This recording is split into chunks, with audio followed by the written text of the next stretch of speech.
savior has a severe addiction to caffeine and has a severe addiction to caffeine. She currently has 2.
Hey everybody, welcome to Airships versus Dragons Superfight Book Festival. I haven't ever seen anything like this before. JJ, you've been an author for a long time. Have you ever seen anything like this? Oh, Alan, this is going to be epic. I cannot wait to get into this. You got airships, you got dragons, we got Superfight, we got it all. This is going to be complete carnage. I can't wait to watch it. Totally. It's all about air superiority. Who's going to rule the skies? And so everybody, just in case you don't know, I'm Alan Brokken. I'm author of the Towers of Light series. And I'm here to talk about a little bit on and off about Demolishing the Stronghold that's sponsoring tonight's event. And on the other side here, we have JJ Johnson, award-winning author of the Iggy and Oz series. And I don't know, JJ, I almost invited you to compete, but I'm not sure plastic dinos have what it takes to take to the air. What do you think? Oh, the plastic dinos will wipe the floor with any of these folks. I can tell you this right now, Alan. I'm a master at Super Fight. You know my evil Mr. Rogers all came out of Super Fight. I won with that hand. If I had that hand tonight, nobody would stand a chance. All right. Well, we may have yet have a point for the dinos to come in, because I've heard there's a mystery author. Do you have any hints who this mystery author might be tonight?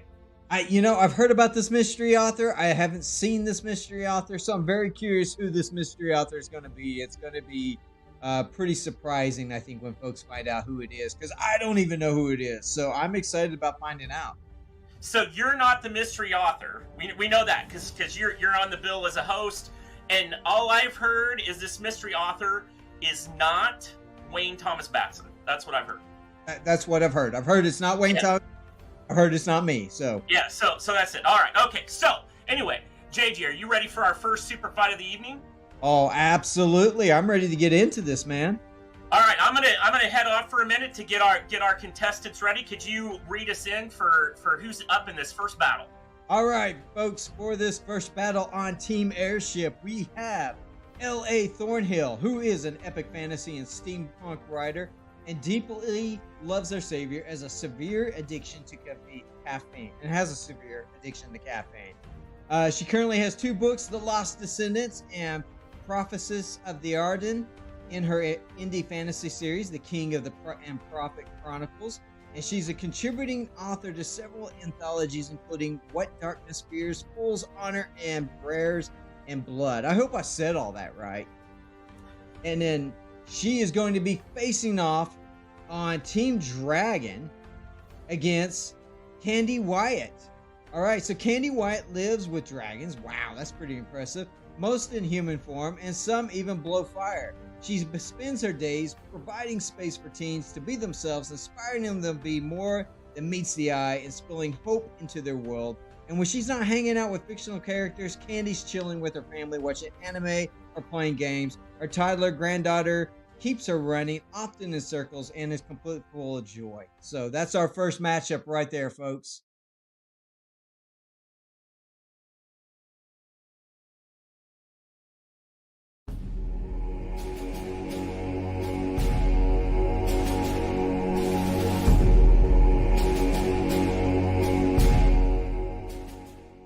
So I'm here with Lauren Thornhill, and I'm so glad you could make it today and you're willing to engage in this super fight, this verbal battle of wits.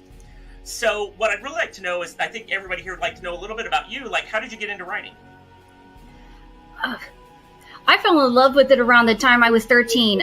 But ever since I was even younger than that, I was always telling stories. Just always had a very overactive imagination. And when I was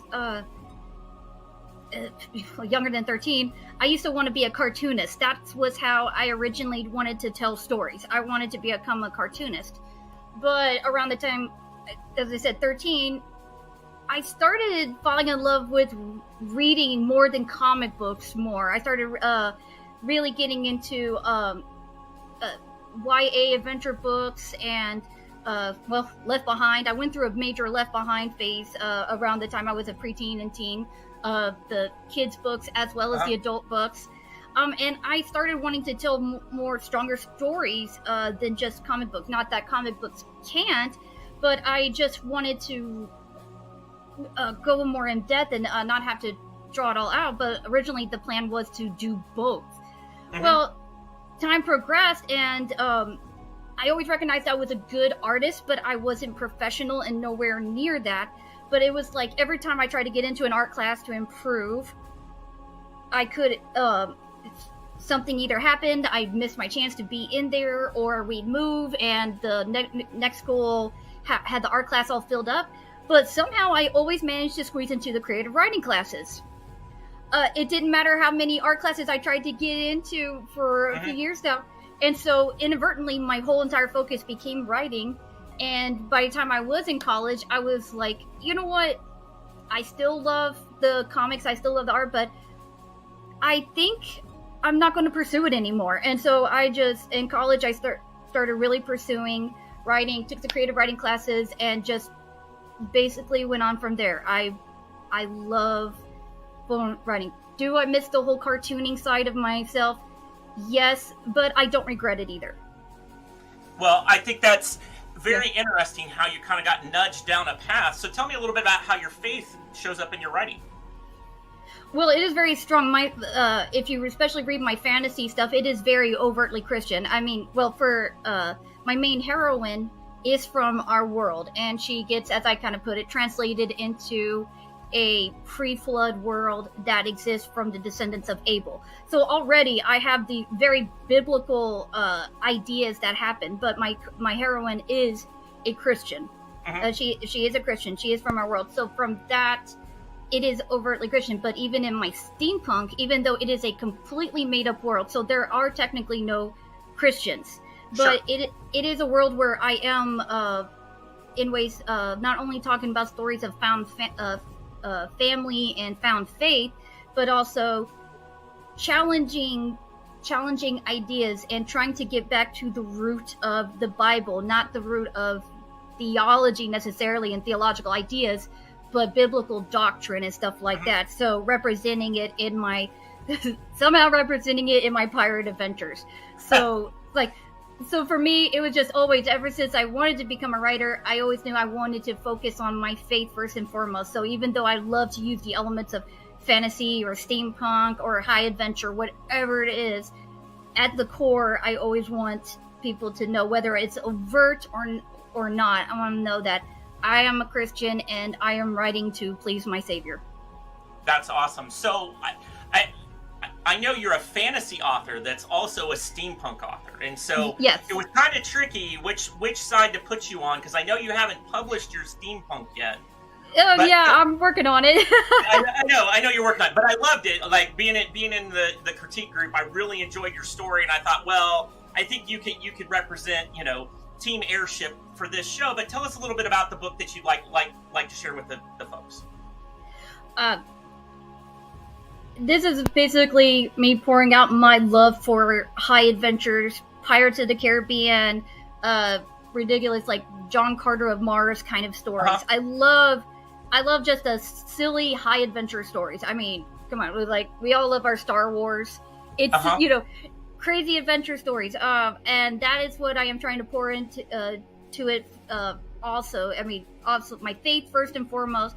But I wanted to be fun. There are the serious elements, of course, but I want the flying pirate ships. I want the treasure hunting. I want the uncovering dark secrets of the evil government trying to take out the pirates. I want to do it, and I want to do it in fantastic pirate ships that sail the seas and sail the clouds. Yeah. So let's talk a little bit about now your cloud sailing airship. Let's talk about what you're bringing to the battle today. The Burning Alethea, which I heard Alethea can be said Alethea or Alethea. I always say Alethea, but I heard it can be said either. You are the author, so. Yeah, I'm like, I go Alethea.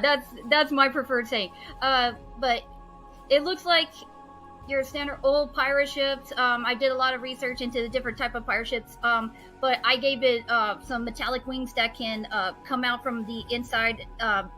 So it tries to disguise itself sometimes as just an old ship that can't sail the air, but it's got this huge engine in the hull, and it can sprout out these wings. And again, as I said in the fight, the balloons are hidden into the sails. I've kind of worked out the details. I mostly wanted to look like, well, in my mind, Captain Hook's ship at the end of the Peter Pan when it's sailing the clouds, and it's ridiculous in many ways to see that sailing in the clouds as it does, with the full sails and everything. But I did my very best to try to make that a plausible scenario with the full steampunk power behind it, Nice. That is really cool. Well, so Lauren, I wish you the best of luck in this super fight. And thank you. We're gonna get to it here in just a minute. Okay. Thank you. Okay.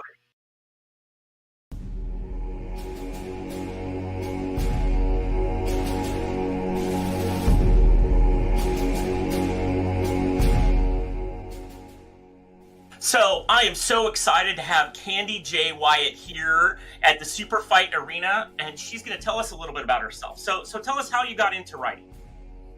So high school in the 80s, wrote stories, actually got to go to a writers conference that was prepared for high school students, and they picked specific kids to be able to go in. And then after college, during college, got married, ended up with kids. And so when you're with 4 kids, there's not a lot of time to write, and especially when they're little. Understand, yeah. And so it was about 2006, 2005-ish. Got sick one day and was reading a book, finished the book, and it's like, when you're in a good world, you don't want to end it. So you read anything else that's at the end. And there was some questions and writing guide, basically, to here's how kids can write. Nice. And so I looked out my window and I saw where we were clearing old growth forests, and there were chipmunks and there were squirrels and there were little birds floating around. And I created a story about a little girl who was washed ashore, and human type creatures that took after those woodland creatures helped her get back to where she needed to be, and set it aside.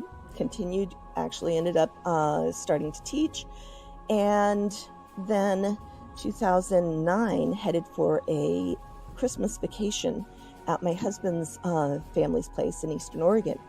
And as we were on that road trip, it started off with my daughter saying, "Mom, you named me wrong." And I looked at her like, okay. Her name is Danya, and she hates getting up. She'd rather stay in her bed. And I'm like, so should I have named you Duskia instead?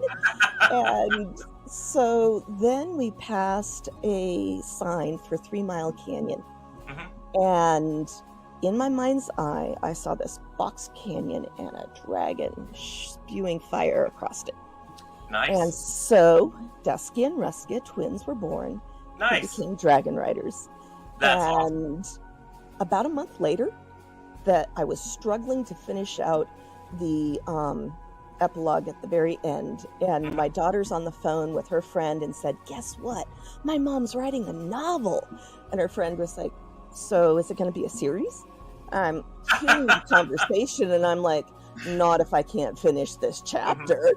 And sure enough, chapter finished, and by July I had 4.5 books in that series written. That's and awesome. I was just like blown away, read them to my kids, left them on the computer. That was it. Until 2015, when my daughter and middle son were seniors in high school, and he got a scholarship to go to a local writing conference. He took his sister for the first day and said, "Mom, you have to join us on Saturday." And so when I showed up, one of the speakers said, "My publisher is accepting submissions." I was like, oh, well, it's been sitting on my computer. Do I, don't I, do I, don't I? Without saying a word to anyone, and probably it was the first time in 20-some years of marriage that I did something without talking to my husband. And I hit submit. And to my surprise, 3 weeks later, they had accepted it. Said it was perfect for the new imprint they were starting up, for books that parents wanted their kids to read, and kids love to read. Well, that is an amazing story. So tell me a little bit about how your faith sees it, shows up in your writing. It started out, especially with Dragon's Future and that Dragon Courage world, it's more so a world viewpoint that's coming across, more than there's no God, there's nothing like that, but they have blessings, and the characters portray Christian themes and Christian traits. But then I found Realm Makers back in 2018, and was given almost the permission to go ahead and allow my faith to sprinkle into my writing. And it started with Myth Coast Adventures, and the kids were actually real kids that I knew from school, and one of them for sure I knew went to church. by the time I started writing book 2, I knew the second one definitely was going to church as well. And so that became part of their characters, and Nice. their faith started to show through. And then book 3 came along, and I had done Wayne Thomas Batson's workshop on themes and Tosca Lee with writing with having your faith coming through. And I asked the question, as the kids were going to be going across this rift into a world of mythical creatures, would those mythical creatures believe in a creator God? And when the answer came back yes, it was so much fun to just write and to see what would happen and how, so within that world, it was like after the fall was when that rift was formed, so that those creatures, they had their choice. It was like one of those where we believe in this creator, why don't you? And the Bigfoot creature was actually witnessing to the high school student. And then from there, my more recent ones, with 4 Stars Over Ardats, that whole world, Gia came about, and Gia is basically how you pronounce God in Irish. And so the one country is kind of based off of Irish themes. And so it came into play, especially as the captain of the Royal Guard, their motto is Che Gia, go with God. And then the original Dragon King is actually based off of David. And so throughout the first 6 books, you have them finding the journal from the original Dragon King, and their psalms that have been put into the worldview and the world, language. And so they're readapted into there, but it's showing through, here's how you can trust. And without realizing it, books 4 and 5 became kind of my own treatise on why God allows pain and suffering. So let's talk a little about, you mentioned Mythos Adventures. I think an Unexpected Adventures where you're starting today. Let's talk just quickly about that and this dragon that you're bringing to the battle. Okay. So in an Unexpected Adventure, 8th graders find what they think is a thunder egg, which is the Oregon State rock. And their science teacher helps them understand, no, this is not a thunder egg. It's an actual egg. But it's so big, they're like, what creature can it be? And when they say that, nope, nothing that we know that's alive today is that big, they finally decide, well, could it be dinosaur? Could it be dragon? And it ends up being a dragon egg. And so these kids raise a dragon in rural coastal Oregon. And so as baby dragon starts to grow, becomes a problem for the farmers in the area. And there's also a government agent who's looking for her. Well, and there's always a problem when the government gets involved. Exactly. So what is your dragon superpower? What are you bringing to the super fight? Her breath weapon, which is a purplish blue fire, and so it can actually cause fires. And then her friends. So, all right, it sounds like you got quite the team. Yeah. So with that, we're gonna go get ready for our super fight. All right, so we have for Team Airship the Flaming Alethea, and its power is cannons, lots of cannons. Over here for Team Dragon, we have Styria and her purple flame breath. Now, what are the secret super fight powers they have? And they're competing for the golden medallion. We're going to have these medallions available for the winners. So what do we have for Team Airship? Her crew is really into fonts. So I'm not sure how that's a superpower or how that's going to help, but we're going to find out. And on the dragon side, we can summon an army of internet trolls. So I'm looking forward to see what JJ has to say about these powers. But we're going to get ready for this fight in just a second. And remember, there's a link to go actually vote for this at the end to see who the winner is. So let's get this battle going.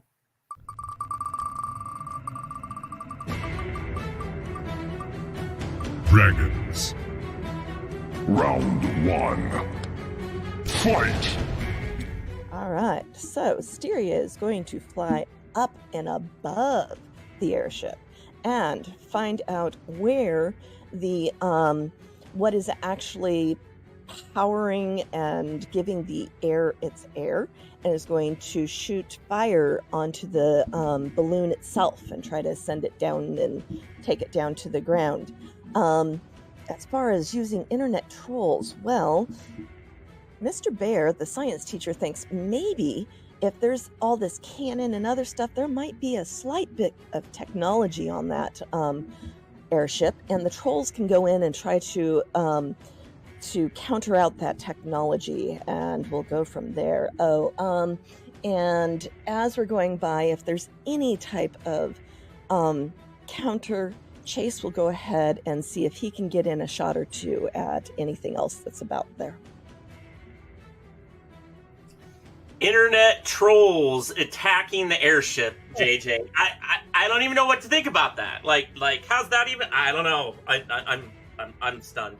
This one here has just got me stumped. I mean, internet trolls. Where did that come from? I mean, I'm loving up how this match is shaping up to be. This is going to be. I can't wait to see what the response is. Yeah, we got to see it. Round 2. Fight! So that's great you trying to come from above, but my airship doesn't rely solely on balloons or stuff like that. Matter of fact, the few balloons that are attached are very small minimum. No, our beast is actually the giant engine in the hull. So your fire above does very minimum damage. We just quit. Burning Alethea just quickly sweeps to the side, flies higher, which has great range, can go pretty high. Swiftly flies alongside, unleashes the barrage, and as simultaneously my pirates. Now these are my steampunk pirates, so we don't have like a lot of internet or anything or Microsoft Word to take advantage of the fonts, but we do have our own fashioned telegrams. So my pirates will simultaneously, as long as with the barrage of the cannon fire and everything, we're shooting these annoying telegram messages from our pistols and everything with these huge fonts saying bam bam bam and sticking them into your dragon saying dead dragon in these huge, just like internet troll huge screaming fonts, bam bam bam dead dragon.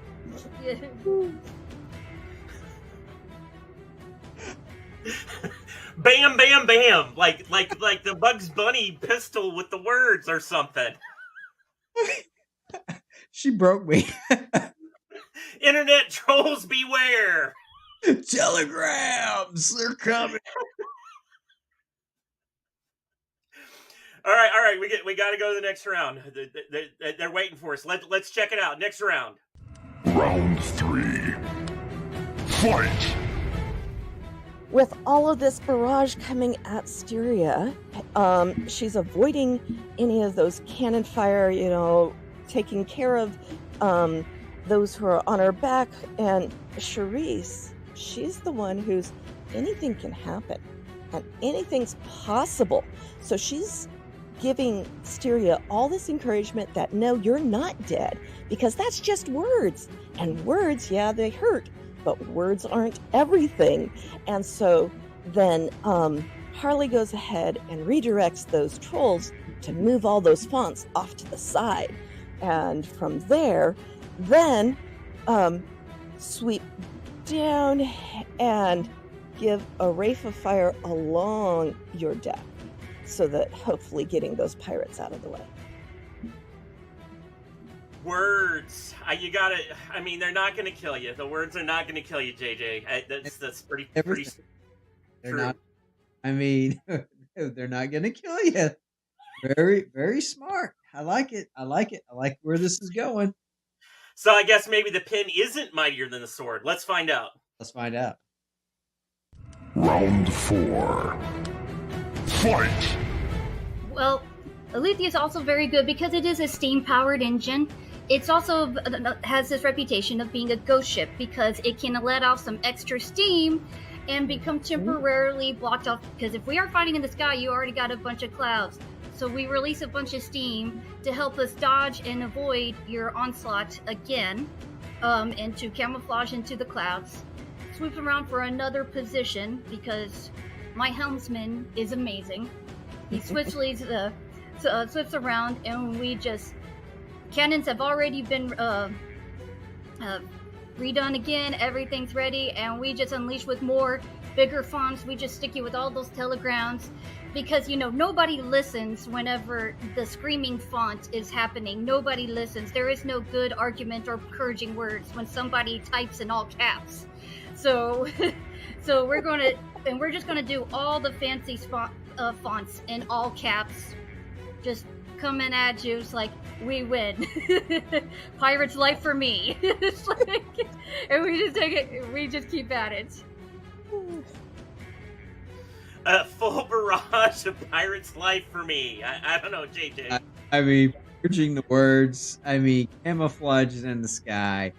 But you know what? Candy's so laid back. I think she might just be luring her in. I'm really excited how this match has shaped up, Matt. I mean, this is a good one. I gotta say, you know, all caps, like, I mean, it's powerful fonts right there. That's powerful words. I mean, camouflage in the sky with the clouds. I mean, this is a great match, man. This is an epic one. Yeah, but I know a little bit about that dragon because I've read the book and stuff. It's a tough dragon, so I don't know, folks. Who won this one?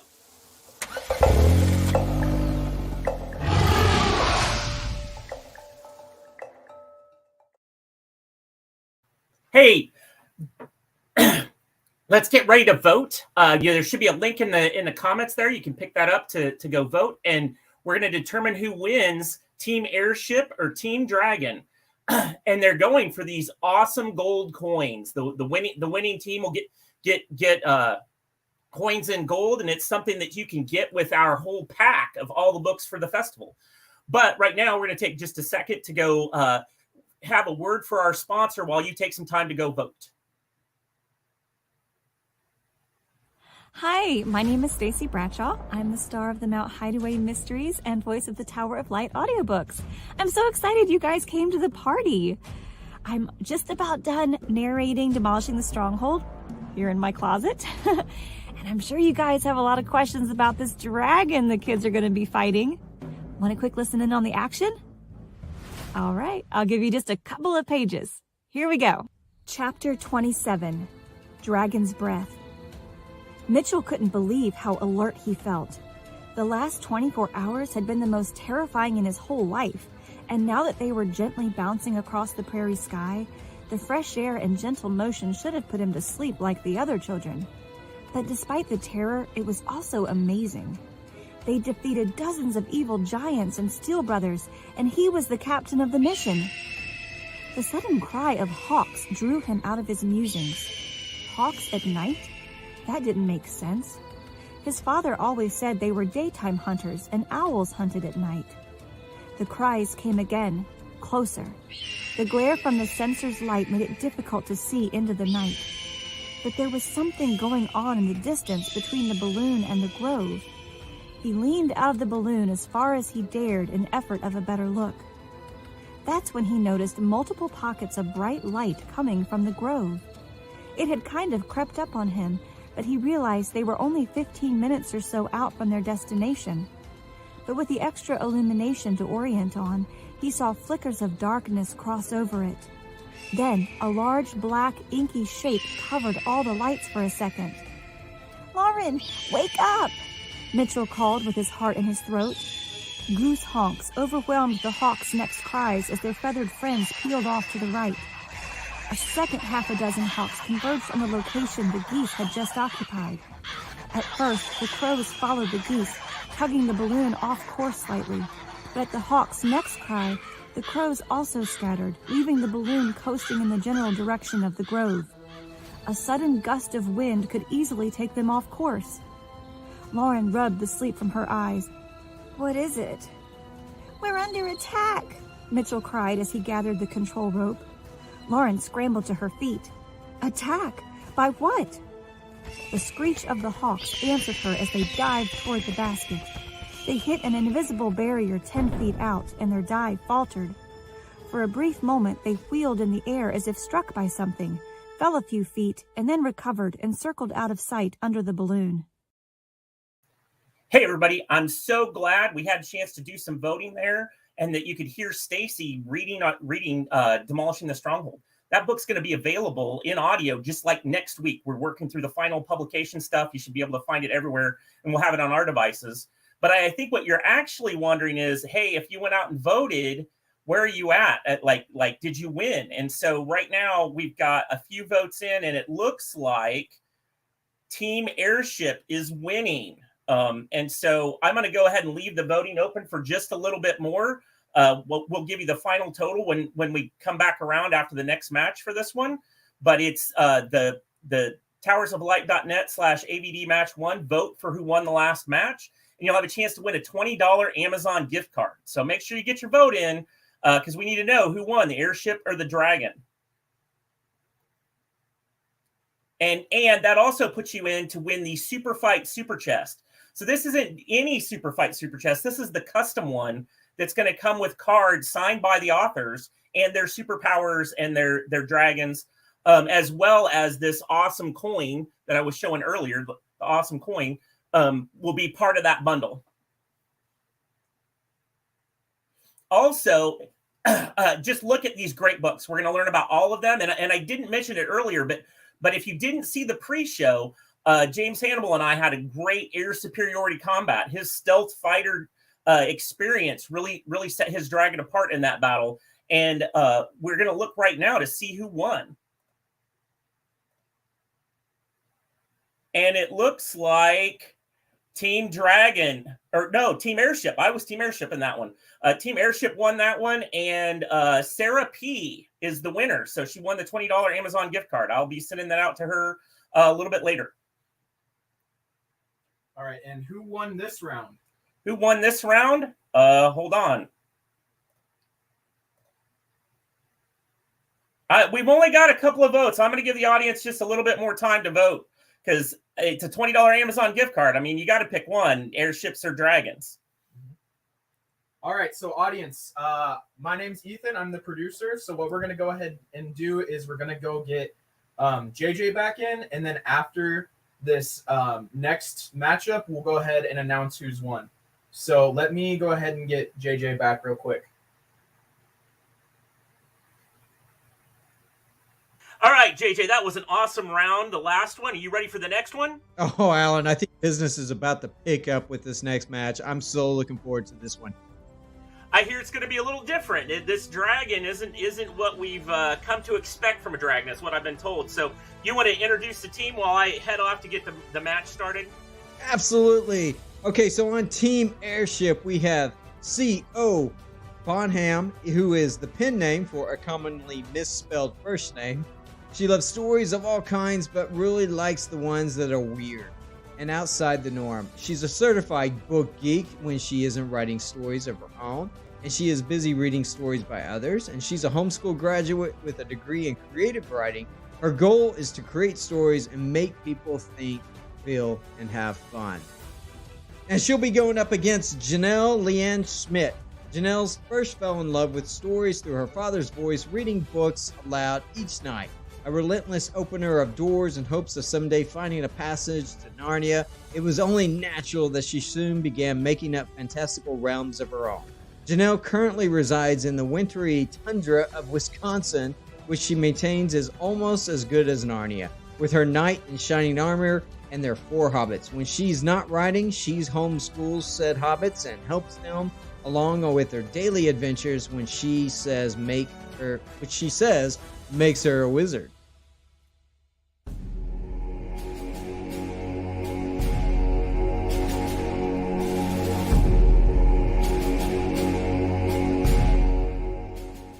So, hey, Catherine, I'm so glad you're here tonight to have our super fight. Are you ready to go?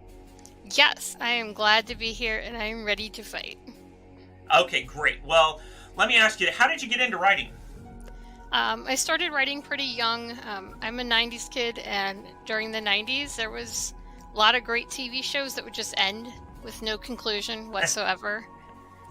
So I guess you could say I started with fan fiction. I just kind of decided in my head how I wanted these shows to end. And then over time, realized that the stories would be so much better if I had my own characters in there instead of using pre-written characters that I then had to work around their traits and stuff. Oh, wow. So then, as you started to write your own stories, how has your faith impacted your writing? The big part of my faith in my writing is that a lot of the stuff is not going to be without a creator. So for example, in Runaway Lyrics, one of the big realizations that they have in the book is that their magic isn't just being able to hear the music of the universe, but at the end they realize that that music is actually the voice of the creator. So that is really cool. Yeah, a lot of that would not be in there without my personal faith in a creator. Well, that's awesome. So tell me a little bit more about Runaway Lyric. Runaway Lyrics is a retelling of a fairy tale, Snow White and Rose Red, which is completely different from Snow White and the Seven Dwarfs. Is not the same story at all. If you go back to the original German, their names are actually even completely different. It's not the same Snow White.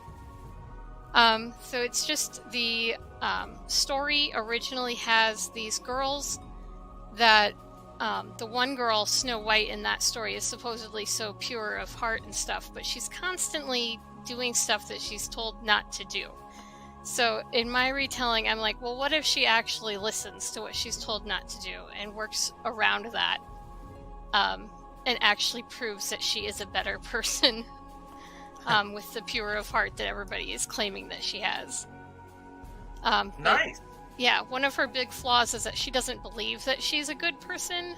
She deals with a lot of self-doubt and struggles through that, which I feel like a lot of us do. Absolutely. So, you did show up to the super fight with an airship. Can you tell us a little bit about your airship and your crew? Yeah. In the book, Snow White and Rose Red are twins. They are magicians, musical magicians called lyrics. So a big part of the battles with the airship are probably going to be them working their magic. The airship is belonging to the Crown Prince Bear, and the ship is actually named the Bear. It was a gift from his father. Yeah, and it is a diplomatic airship, so it's not really outfitted with a lot of weapons. But in the book, they use this airship to go to the evil wizard's lair, which is a castle high up in the mountains. Awesome. And they also have Bear's brother, Wickham, is a wizard in his own right.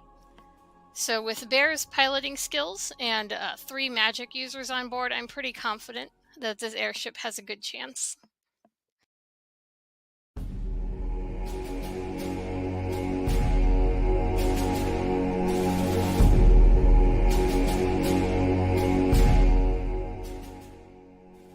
Jenelle, I am so excited that you're here today for our super fight. Are you ready to go? I am. You're ready. Okay, so because this is going to be a verbal battle of wits with another author. Are you ready to just, support Team Dragon and make sure you guys win? Oh, for sure. For sure. All right. Okay, so tell us a little bit. What everybody would like to know, kind of, how did you get into writing? Well, my dad has been telling stories. He would make up stories at night. He would read us books, and I just fell in love with stories and storytelling. My grandma wrote a book that I grew up listening to him read out loud, so that kind of gave me like somebody I knew who had done it. And when I went to college, he said, hey, you should be writing. And so he challenged me to write a whole book in a summer and told me he'd pay me $10. He told me he'd pay me $1 per page and $1,000 if I finished the whole thing before I went back to school. So that was a good incentive.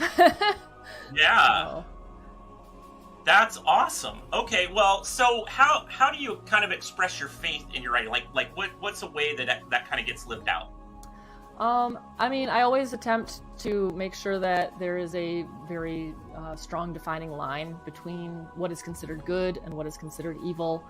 Not that my heroes are always perfect, but that their actions reflect Christian themes: nobility, courage, kindness, belief that there is something more to life than just what they're experiencing. But also, I tend to work my faith into a lot of my world building. So I try to have, I always kind of try to think, okay, who is the creator figure in the story? And yeah, it's a challenge, definitely, especially with the world building, but... Right. No, you have risen to that challenge. I love it. I've seen it in your writing, and I think it's awesome. So then talking about a specific book, what book are you bringing to us today? Where's your character coming from that we're gonna take to battle? So I'm bringing one of my Fae dragons from An Echo of the Fae, just to make it interesting. I do have some big, scary, like, monster dragons, but I thought it'd be interesting to use one of my tiny dragons, because that's what you bring to a fight. That's right. Exactly. You bring, well, but you know, this is airships versus dragons, so it could be different. So what's the special power this dragon has? This dragon has the ability to turn other things into mice or goldfish. Oh, this is going to be really interesting. All right, so you ready to get ready for this super fight? Yes. All right, so we've got on our team airship the Bear, this airship for diplomats, but they have super sound waves as the weapon. And then over here we've got this dragon. We've got Dreath. It's a little dragon, but apparently it turns things into mice and goldfish. So these are some pretty different powers, not things you might expect to see on an airship or with a dragon. But let's see what Superfight has to tell them they're going to fight with. Apparently, the crew of the Bear now is armed with a live T-Rex head on a stick. They're gonna go after this little dragon. Maybe he'll eat the dragon in one bite. And over here, dragon has 2 peg legs. Not sure how that's going to play out in the fight, but they're both competing for this awesome gold medal that you know everybody wants to win. So let's see how Team Airship versus Team Dragon goes. And remember, remember to vote at the end, because there's Amazon gift cards up for grabs.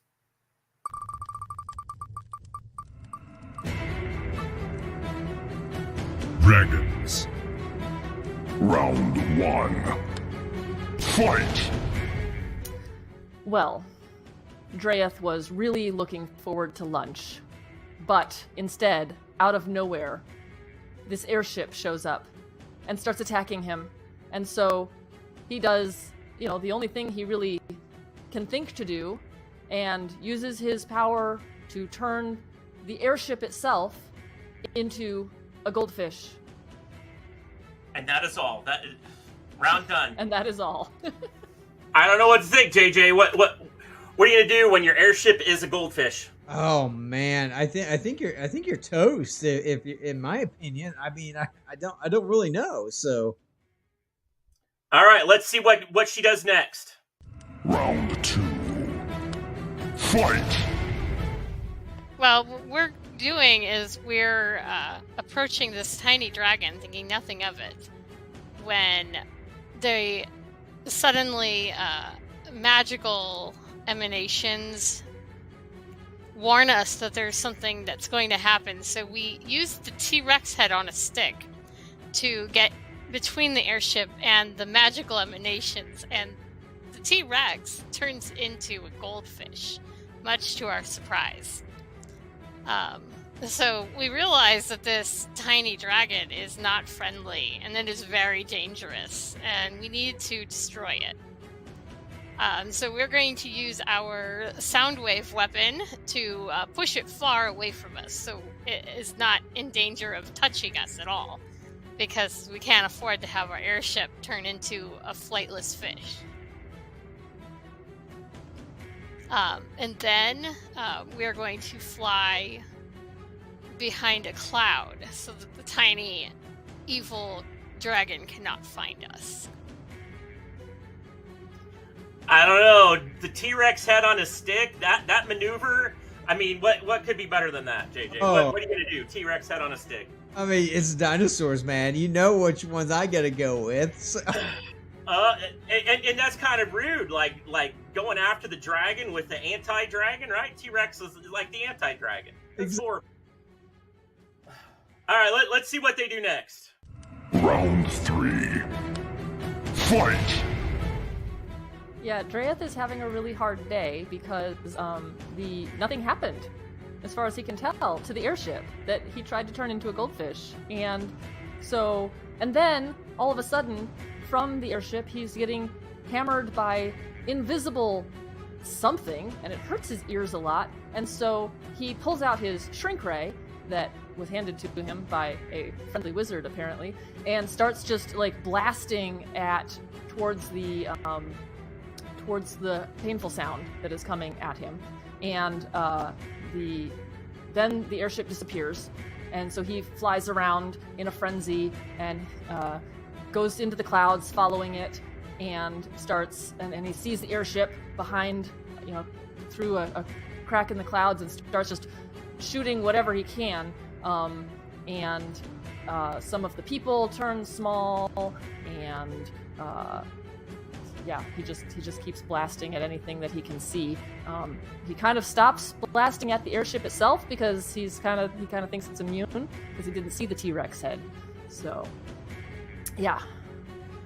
I don't know, man. Shrink ray. I guess if they're too super small, it's gonna crash. I don't know, JJ. What do you think? Oh, I mean, it just.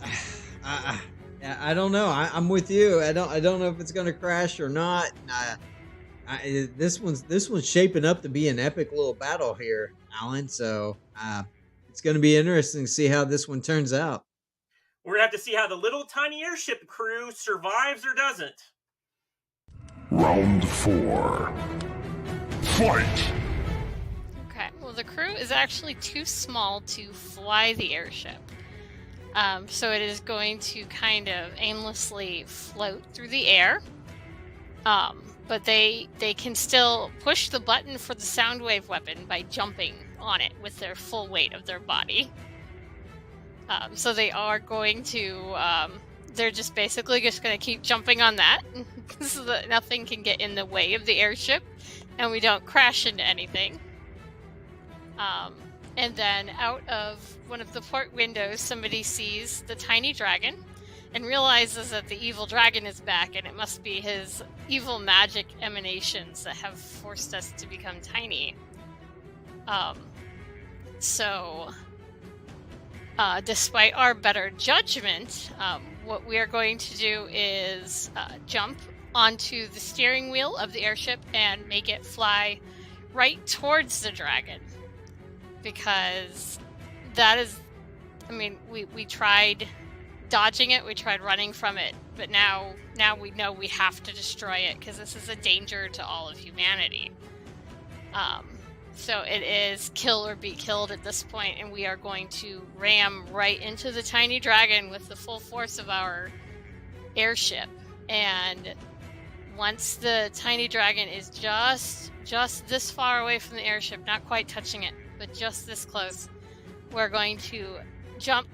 Everybody will jump on the button for the sound wave weapon at full blast and just use sound waves to shatter this tiny dragon asunder.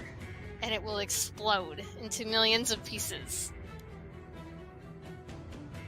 Wow, man. Smash it asunder. Oh, exploding dragons, man. Wow, that's tough. I don't know, though. I gotta wonder, could they even turn the ship? Come on. They were tiny. They were shrink rate. I don't know. What do you think, JJ? They were tiny, all of them jumping on it at the same time. Exploding dragons. This is shaping up to be a great match, Alan. All right, audience, we need you to tell us who's the winner. So you're going to see a link in the chat that's going to take you out to our to the poll for this. and we got to decide who wins this round, Team Airship or Team Dragon.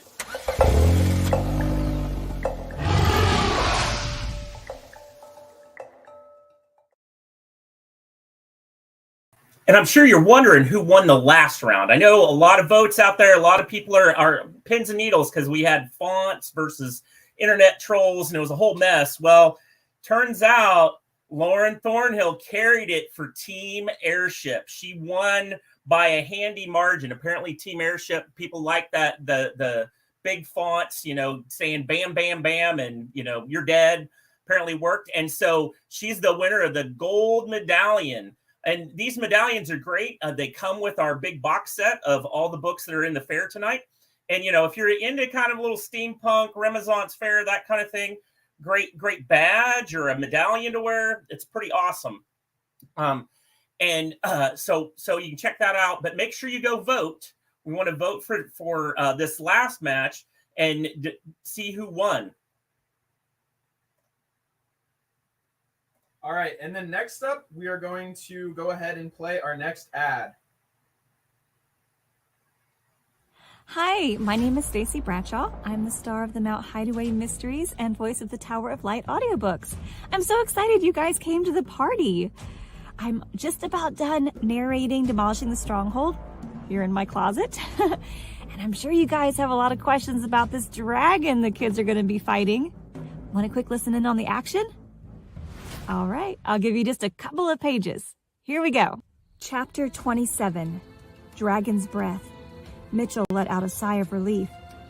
It looks like the light is protecting us. However, Daddy Duck, the geese, and the crows were outside this zone, and the cries of their feathered friends mixed with those of the hawks. Aiden joined them at the side of the basket, causing it to wobble. Daddy Duck, come here! Sissy, we've got to help him!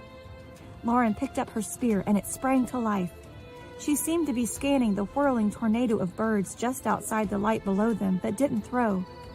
It's too chaotic. I can't seem to get a good target. I've got an idea. Hold on tight.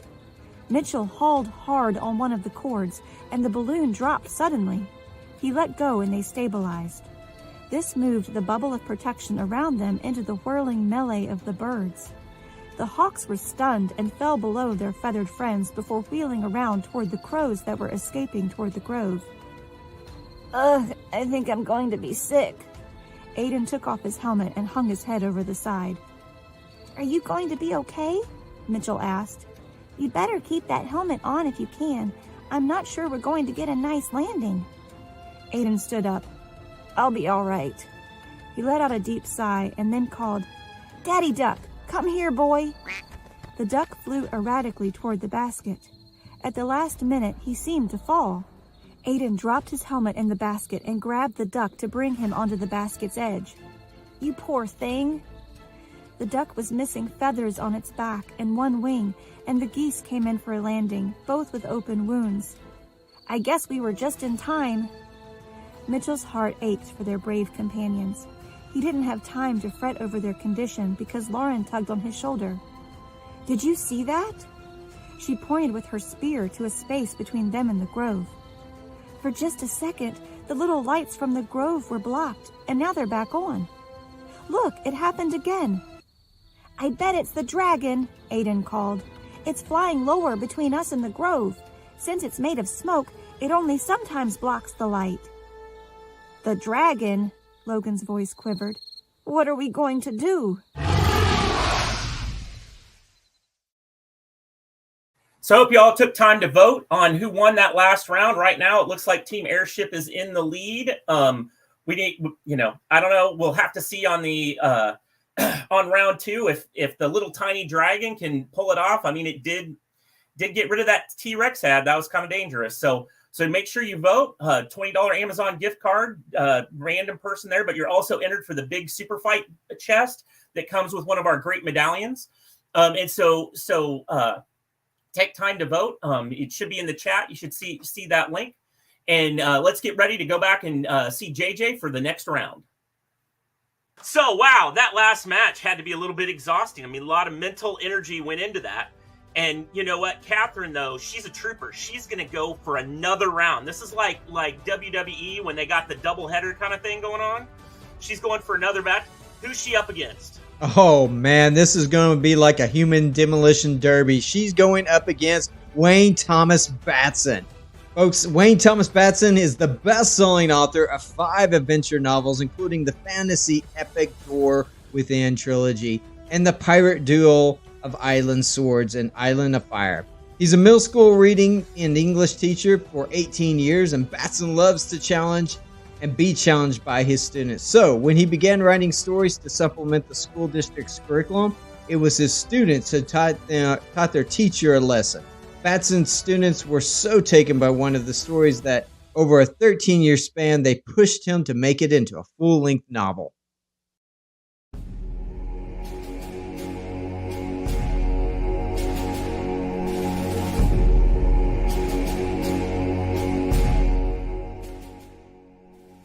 So everyone, I am super excited to introduce Wayne Thomas Batson here tonight. Wayne, why don't you just tell us a little bit about how you got into writing?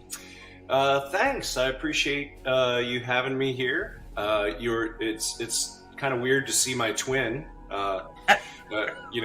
right next to me on screen. But I got into writing mainly because of my students. I'm a middle school English teacher, and about the second year of teaching, I started to realize that I had a big problem. A lot of the students were not into the books that we had in the book room at the middle school where I was teaching. And so I thought, maybe I'll try to write something that would be more in their interest level. And I started writing a short story that I read to them, and they liked it a lot. It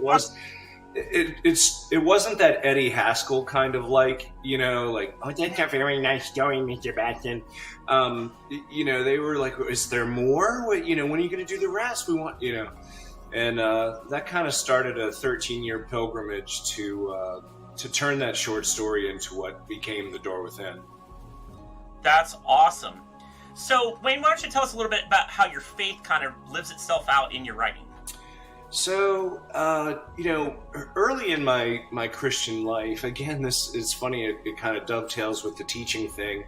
I had a student, this sweet little girl named Emily, a 6th grader, who caught on to some of the allegory in what was then the short story version of The Door Within. And she said, I think I know what you're up to. And I thought, great, that's kind of my goal. And the next day she brought in a Book of Mormon and handed it to me. Mm-hmm. And I just, that put such a kind of a splinter in my mind that I just wanted, I just prayed all the time, Lord, just let my stories, get one person closer to you, one Emily somewhere, somehow. And so that's kind of where I've gone. I don't necessarily always want to write something that's overtly Christian, but I want to write things that are going to get people asking the right questions, the big questions of life, and, things that I kind of feel like, well, Jesus is really the only answer. So if I at least get them curious and start asking questions, they'll end up in the right place. That's awesome. I love that.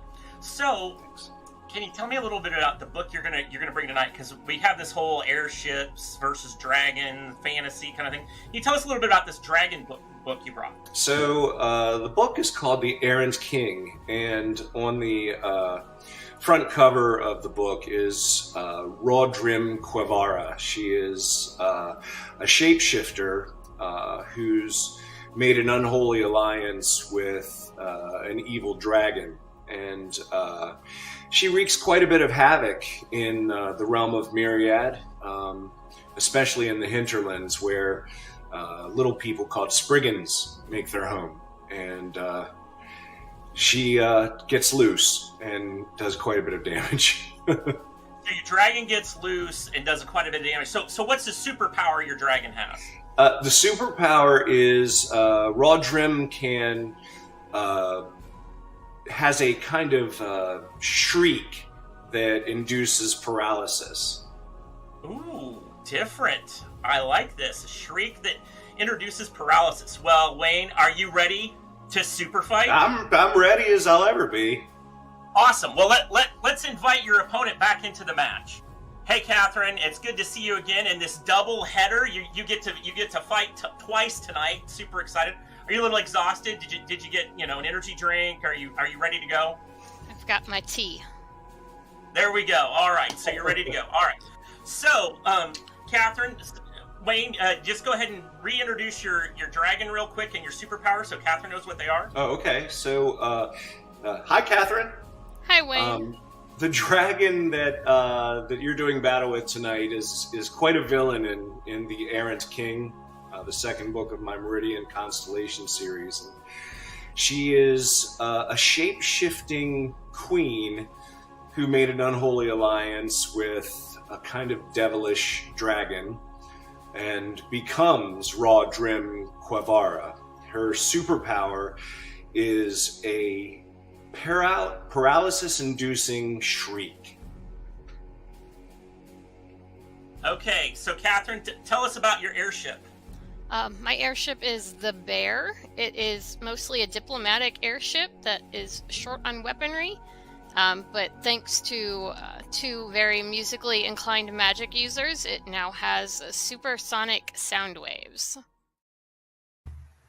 All right, as we saw before, we had the supersonic sound waves from the Bear. Now we have Rodrim with spine shriveling shriek, spine shriveling, and they're here to battle over air superiority. So, what is the Bear's new thing? Apparently, the crew now is constantly taking selfies. That's going to be really helpful.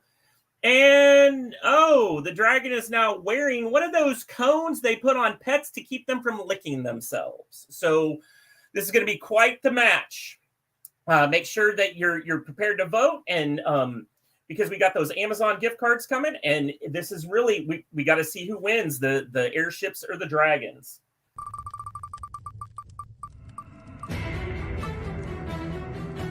Dragons.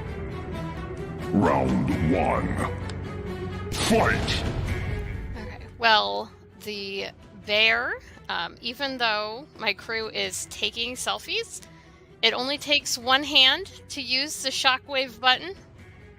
So you can take a selfie and press the button at the same time. And before your dragon even has a chance to attack with a paralyzed and shriek, we've already pressed the button multiple times to send multiple sound waves to push you back. Selfies and sound waves. Well, hey, if you're pushing the button, isn't that like the action shot? You're out like in combat zone, showing off your superpowers. Excuse me while I fight this battle and take my selfie. I gotta document the moment. I love it. Round 2. Fight! Wow. So, Rodrim, I have to admit, you picked a pretty good anti-Rodrim attack. The musical magic. She has a thing. She really can't stand elevator music. Jingles of that sort of thing. So that's kind of like a kryptonite for her. So you may have gotten in a good first shot, but what you don't realize, protective barrier for her ears. So if she turns her head when those sound waves are coming, they may just ricochet off. But then that cone also helps focus her shriek to extra decibels, kind of like a radar dish. And so the crew of the Bear might be in for a little more than they expected. Oh wow! What a rebuttal! I mean, I know. I mean, how do you turn the cone to prevent the dragon from licking itself into a weapon? I mean, I got. Got to see how she responds. Yeah, this is gonna be great. Round 3. Fight! I think it's pretty easy to rebut that because there's multiple people on the crew. They have at least 4 canonical crew members, and since it's captained by a literal prince, he probably has multiple servants on board as well. So I would say your paralyzing ray can only get maybe 2 or 3 people at a time. So there's still one person available to push the button.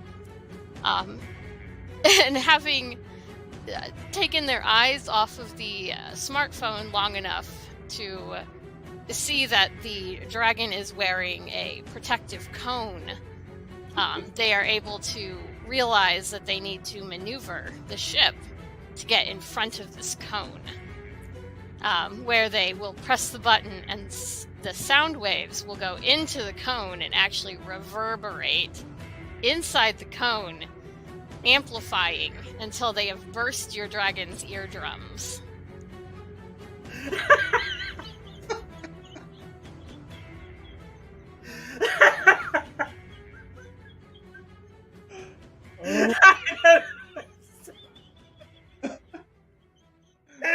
Wow. I did not know I was gonna pull that one off. I think the dragon's done. I don't know what he's gonna do, but man, that's blowing up your eardrum. Oh, let's see.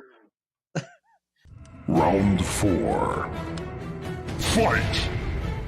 Yeah, well, that sounds like a pretty potent method. I know that I would not want to have certain musical selections reverberating around in a cone surrounding my head. But you mentioned that one of the crew members of the Bear is a prince, did you not? Mm-hmm. Well, a prince then is duty-bound to a superior, and Rodrim Quivara, is a queen. So therefore of higher rank.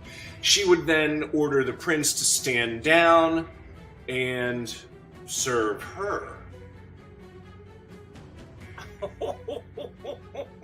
Just pulling rank. That doesn't matter that I've lost my eardrums. I'm just gonna pull rank. All right. I don't know. We need a moderator. I think he's trying to pull an extra power. I don't think so. We got to leave that for the audience to decide. Wow. What is it? I don't know, JJ. That's a tough battle, especially that button. Apparently, that button, Sonic button, is the answer to all problems. So we got to know who wins, Team Airship or Team Dragon. I mean, pulling rank, it's pretty powerful.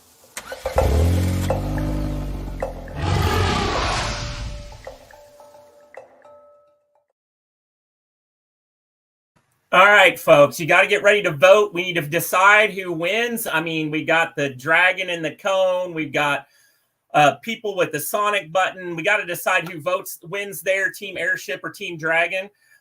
Early reports on the last one. Looks like Team Dragon's going to pull it out for the last match. We'll have finals here in just a minute on that and the winner. But just to say, you need to vote because there's a $20 Amazon gift card. If you take time to vote, plus you'll be entered to win the grand prize, the Superfight Superchest. That's going to include our awesome medallion, and then we've got that whole box set of everything in the festival available. But we talked a lot about Sonic stuff in this last one, and I do want to mention just something that's a little unique about the Towers of Light series is that we've got that series available on these Mega Voice players, right? This is a little solar audio player that I was just talking to a good friend of mine that picked one of these up, and his daughter loves this thing. His daughter takes it everywhere she goes. She's always listening either to my stories or they come with a Bible on them as well. So it's a really great Christmas gift. And because Stacy, you've seen her these last couple of breaks actually recording the stories, we'll have in the middle of next week, be able to give you the whole series on this at a very affordable price. So that's something you can check out on the website as well. And while we wait here for you to take some time to vote, I just wanted to take a minute to mention that these players are great gifts for kids. And if you've got that person, that some people call them whale readers. They're the kind of people that just read and read and read. We got lots of box sets and ways you can get, the entire set of books here on the festival. So I got to check with our producer. Is JJ ready for our next thing? Yep. All right. So we're going to switch back to JJ to get ready for the last match. All right. Wow. That was an awesome super fight, JJ. So we're on to our last bout of the evening. And I got to wonder how Team Dragon and Team Airship are doing with all this voting going on for the winners of these matches. But it could be coming in tight now. So let's see how they go. I know you got one last round to introduce. Oh, man, this one's going to be a slobber knock, and I can tell you that right now. Right over here on Team Airship, we have Morgan Busse. Morgan is the writer by day and a mother by night, and she writes fantasy and steampunk novels and sometimes dabbles in science fiction. She is the author of the critically acclaimed Follower of the Word series, The Soul Chronicles, and the award-winning Ravenwood Saga. When she's not writing, she loves to play games and take long walks and dream about her next novel. And Alan, I cannot wait to find out who her opponent is. It is our mystery author. Why don't you introduce them?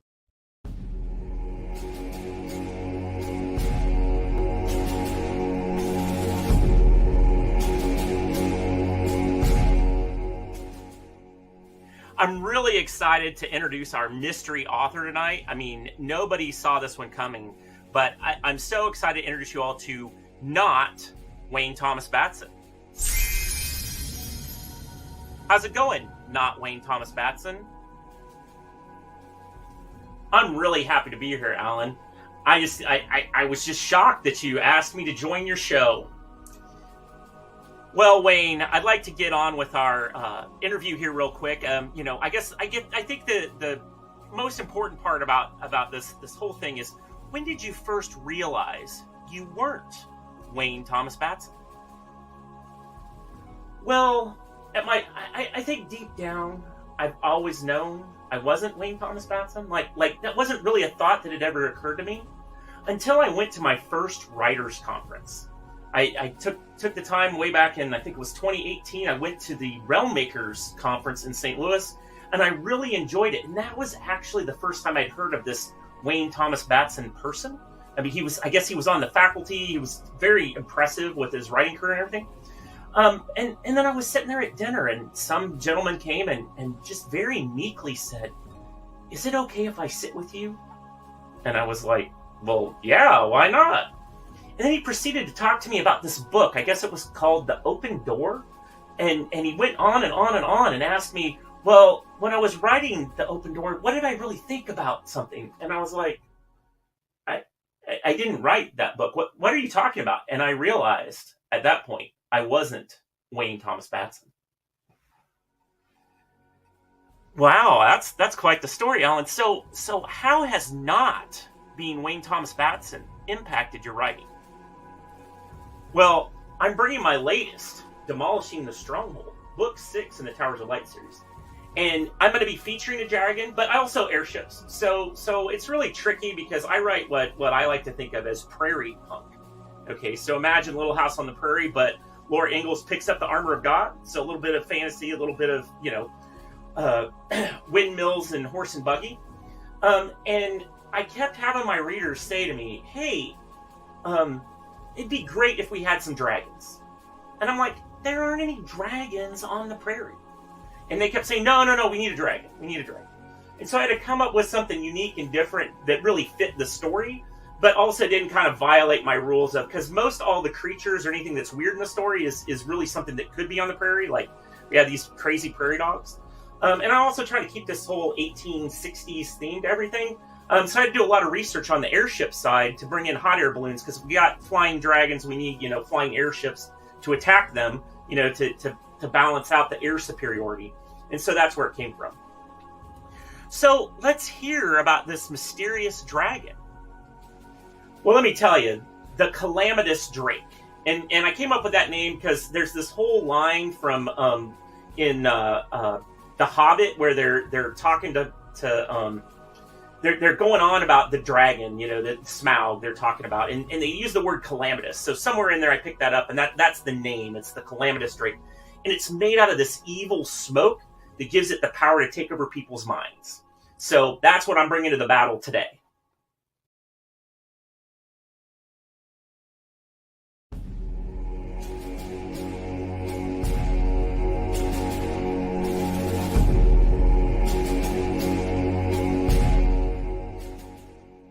So everybody, I am so excited to bring Morgan Busse to you here today in the super fight arena to do verbal battle. So Morgan, are you excited? I'm excited. I am also very competitive, so we'll see how this happens. Yeah, we'll see. All right, so verbal jousting. So Morgan, why don't you just tell us a little bit about yourself? Like, how did you get started writing? Oh boy. Well, I've been writing for over 20 years now, so that in itself is a novel. There you go. How I started writing, I've always been a reader. I think that's how every writer starts. Love science fiction and fantasy, and then just saw there was lacking science fiction and fantasy in the Christian publishing world, and my husband constantly said, you need to be a writer, you need to write these stories, you have a great imagination. I'm like, no. But finally I had what eventually became my first book, Daughter of Light. I had the idea, I started writing, and it's been going ever since. So yeah. That's awesome. So tell us a little bit about how your faith kind of shows up in your writing. Okay, so well, obviously I write Christian science fiction and fantasy, but it's not a forced thing for me. Mm-hmm. I don't think I could write anything without God showing up, just because in a lot of ways my writing is an act of worship to God. When I teach classes, one thing I tell my students is writing is a sacred journey we take with God, that we're learning about ourselves, we learn more about God. It sometimes is an act of worship. It's sometimes asking questions about hard things that God has happen. So my faith will always show up, whether in a overt or covert way, in my stories. Well, that's amazing. And I'm actually taking your class on that, and I totally see what you're saying there. That's great. Yeah. So then you've got a book today that you're going to be talking about. So tell us a little bit about this book and where your airship is coming from. Okay, so I'm traveling. That's why I'm in a camper. Didn't have my books with me, but I have my iPad with me. So here is the covers. Let's see if I can... Oh, there we go. Yeah. This is a series I actually wrote back in 2015, 2016. It's steampunk, airships. I'm the airship person here.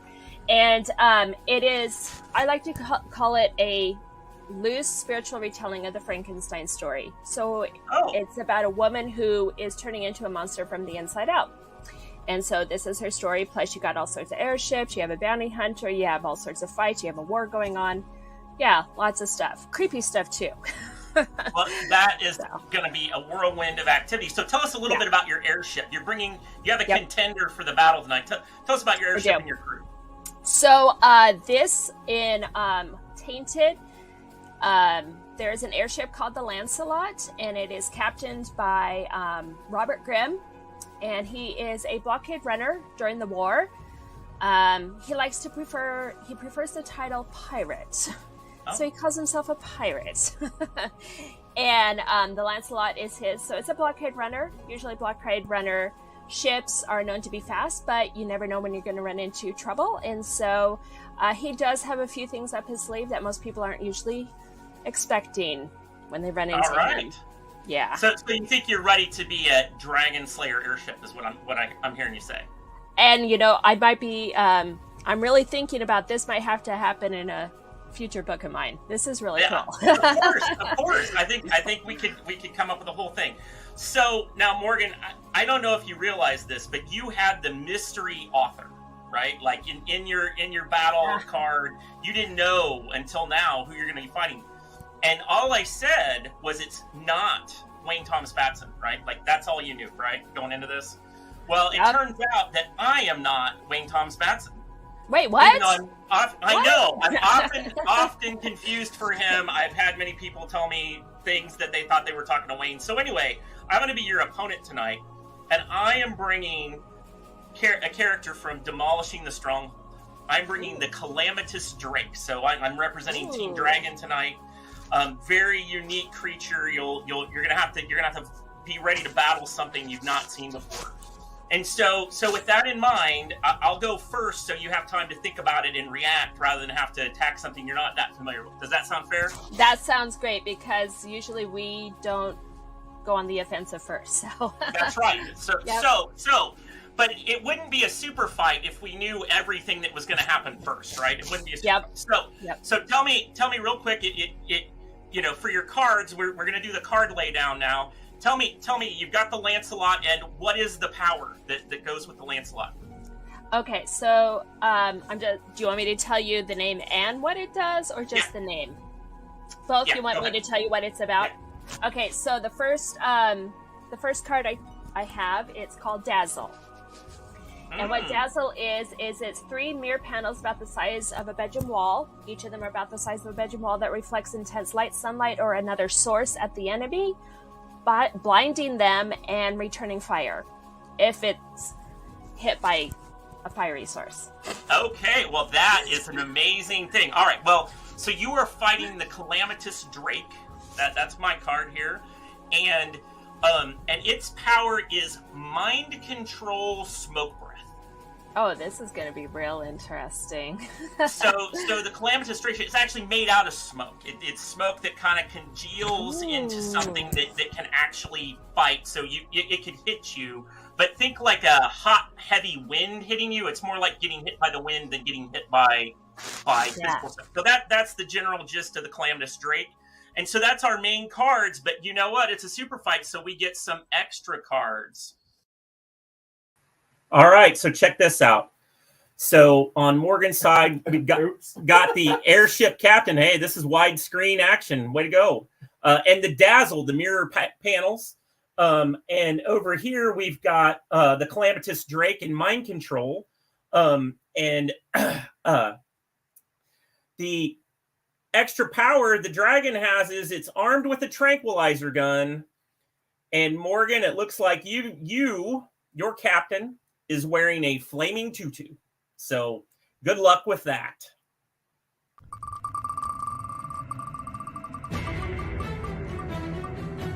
Dragons. Round 1. Fight! So the Calamitous Drake catches you while you're trying to run a blockade. I don't know exactly how the blockade system works, but there's some other airships about that you're trying to get around.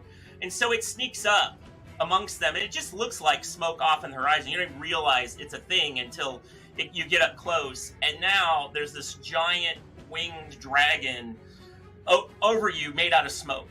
And the first thing it does is it shoots you with the tranquilizer gun. So it's going to shoot you and maybe shoot you, I don't know, 50 times. It does take a little bit for the tranquilizer, but that's going to slow your reflexes. Okay, and so since your reflexes are slowed, you might not be out yet, but you're slowed, then it can just breathe its breath as your ship is coming in. You're going to run into this dragon's breath of mind control, and this is going to tell you to just do a nosedive right into the ground. And because your mind is slowed and the tranquilizer's got you all messed up, you're not even thinking about how bad it's going to be when you crash, and you take a header to the ground, and that's the end. Well, folks, I think we found out who our mystery author is in this match right here. But all I can say is mind-controlling dragon breath just sounds completely epic. I can't wait to see what the response is on this one. Round 2. Fight! So, one thing that Captain Grimm is known for is taking chances in situations, and he's flown through many storms when most captains would not even try. So, with his flaming tutu, tattoo would be cool too, but flaming tattoo would be even better, but tutu, okay. And as he's losing his mind, which doesn't actually makes him even more willing to take risks. Oh, yikes. He assumes, because his mind's all crazy now, he just assumes this smoky dragon's just a storm, and he's just going to fly right through it. He's just going to go, I'm going. Plus, his ship is known for stealth and speed, and he's just going to right through it with his flaming Tutu. Hopefully not catching any of his people on fire or his ship, because he'd hate that. I'm just trying to imagine a flaming tutu, folks. I mean, this is just crazy. And the fact that somebody can just lose their mind and just keep going and have no fear, no risk. I can't wait to see how Alan's going to respond on this one. Round 3. Fight! So, flaming tutu, the problem with the flaming tutu is it catches other things on fire, right? I mean, that is a problem. And one of the problems with the fire is where there's smoke, where there's fire, there's also smoke. Like, those things go together. Yep. And so while you are going to run into it, like you're going to try to manipulate it so you run into it and take it out and all that, the problem is you're creating more smoke, and the smoke is making it more powerful. Okay. So you made the dragon more powerful, and so now it goes ahead and just grabs the whole thing and wraps it up in smoke and chokes up all of your air mechanisms, like the engines, whatever's propelling it and all of that. And that slows it way down, and then it can just kind of build this billow of smoke around it, so you finally fully come under mind control, and then the dragon wins. Who would have ever thought that a flaming tutu could, be used as a weapon? This was an awesome rebuttal, folks. I'm loving the way this match is shaping up, and I can't wait to see how it ends. Flaming tutus, mind controlling dragons. I mean, this is unique. So, Round 4. Fight! Oh, that was pretty good, except he doesn't know he's going through a dragon. He literally thinks it's a storm. It never occurred to him because he's crazy. His mind is under control and all of this, and he's just like, oh, just another day running the blockade. We got a storm here. I can pass through it. He is getting a little worried about that flaming tutu. Flaming tutu because, well, hang on. He's actually not worried about it. He just wants to keep this episode PG, so it hasn't fully burned off all his clothes yet. Okay, thank God. Okay, we'll keep this PG. So he's playing along, and now he doesn't realize that, he thinks it's a storm, and one way you can clear a storm, depending on the water droplets, is he does raise the panels and sends out bright sunlight from the panels into the dragon. Now it's smoke, but at least he thinks he's dissipating some of that so he can get through. I don't know if it works or not, because I'm not really sure how your dragon works, and, well, he's already insane already from all the tranquilizing, so in the end, he's a good captain, and he will go down with his ship. I mean, he's crazy. He's crazy, and I'm glad we kept this one PG because it was probably safe. So, folks, let us know who you think won, Team Airship or Team Dragon.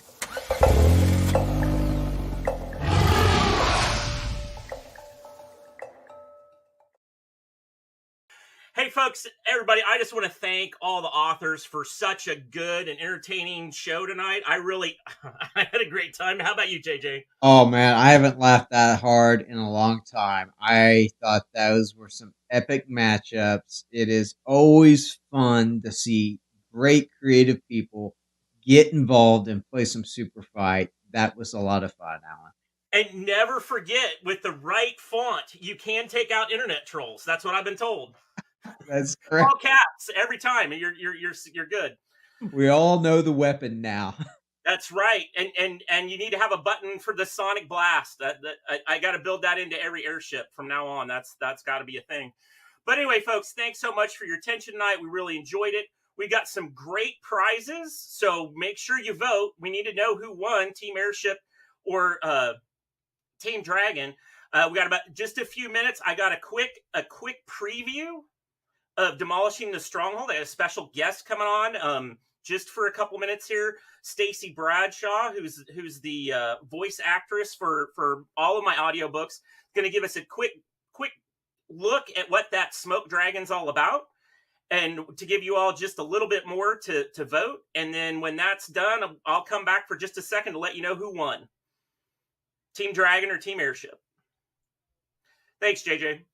All right. Thanks for having me on. I appreciate it.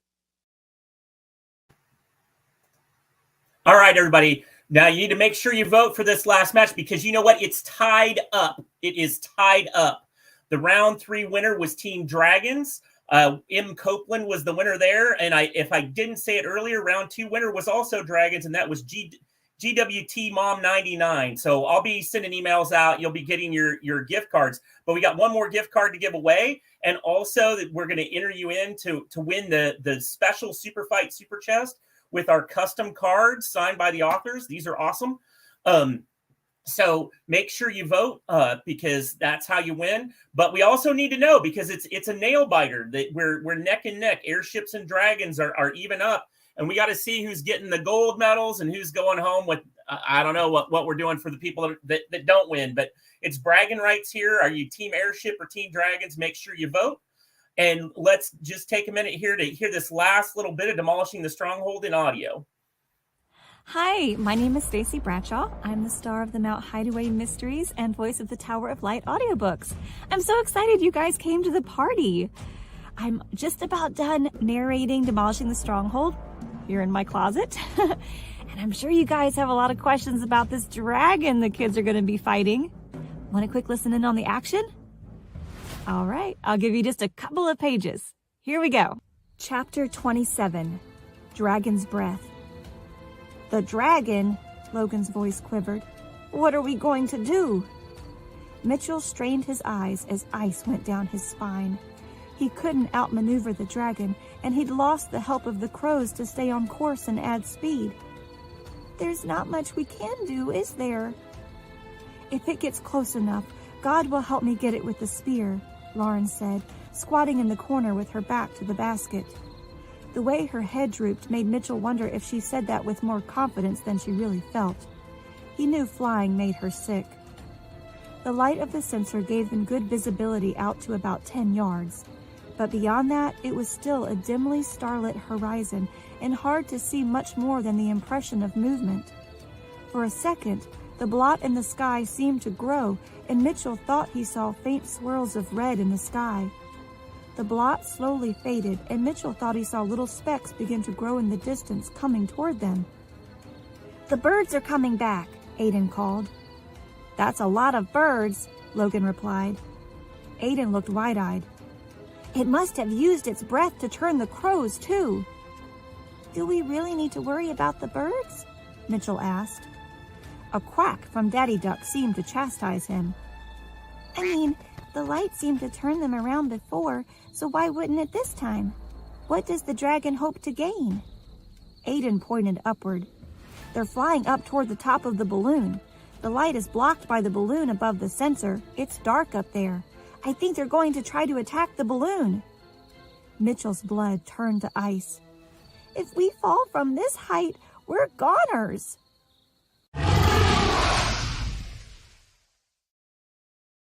That is one scary dragon. And are they goners? Well, you're going to have to pick up Demolishing the Stronghold if you want to find out what happens to the kids. And I don't know if you noticed, there's a new character in the mix. This kid named Mitchell. And you know what? That's because, well, I have a son-in-law, and he had to find his way into the story. So you got to check it out. We've got Mitchell, new character. We got airships. We got dragons, all that, and Demolishing the Stronghold. But I think what you probably want to know is who was the winner? Who won that last match and won for their team? What team is taking home the gold? Dragons win.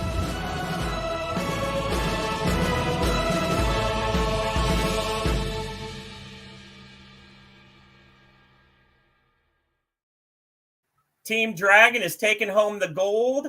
Well done, Team Dragon. Way to pull it out there at the end, because you started out behind. You started out behind 2 matches, and you came back 3 straight. So excellent work, Team Dragon. Way to go. Thanks, everybody, for being here. I want to say that Will A is the winner of the gift card for that portion, and I will be sending out, I'll be posting in the tool. I got to add up everything from all of them. I'll be posting on Facebook who was the grand prize winner of the Superfight Superchest. So with that, thanks everybody for being here this evening. I had a great time. I hope you had a great time. And if you want to thank the authors of this great event, there's two things you could do. One is just share it with other people so they can learn about their books. But also, if you go to the website, towersoflight.net/AVD, you can find their books there and you can pick one up for yourself, whether it's the whole set or just the one that you really liked. Thanks, everybody, and look forward to doing this sometime in the future.